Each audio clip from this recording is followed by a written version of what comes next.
right, let us talk a little bit about um, blocked action. Blocked action, I've talked about a few times, and it is kind of a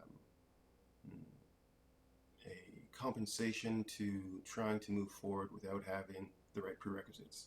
I guess is a quick way to say it, and or holding on to an idea that is not completely formed and trying to try to forcing it into reality when none of the environment is supporting that reality to happen.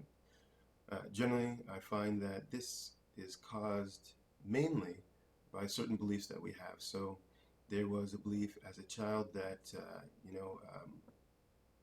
a good home is this. Therefore, in adult life, you try to create this good home with whoever essentially becomes your partner. Is this the best thing? Is the environment supporting it? Is it actually helping you become more of who you are?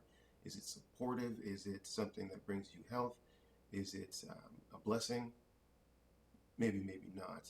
But it's the idea that we've held on to the belief that it should be a certain way. Another thing is how we should be as a person. Maybe as a child, we were the strong kid or the quiet type, and we then go into adult life doing the same things or being the exact same person. We cannot maintain this kind of perception of ourselves in adult life because there's different pressures that are kind of urging us to change. And the fact that we do not change and we kind of hold on to this persona or personality or way of seeing ourselves causes disruption around us.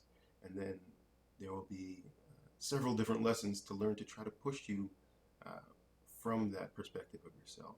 So generally, adult life is about rounding things out, becoming more completely who you are, as opposed to your kind of childhood definition of what you wanted to be or what seemed best or the best way to get to some objective was this way because somebody told you that.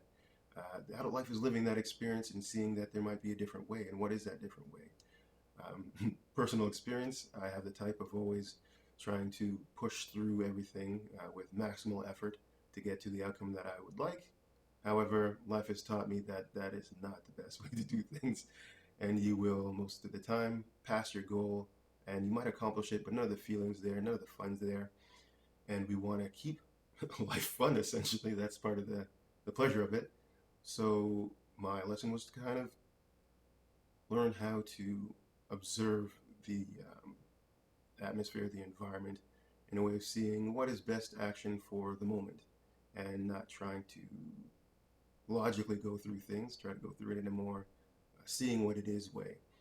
And I view that most adults have to go through this challenge in one way, shape, or form. And for this reason, I've used the model of self-care in a way of creating actions that kind of gives you a lot more information to work with. When you go through these challenges, it gives you some perspective on how to look at things differently, on what things are actually getting in your way.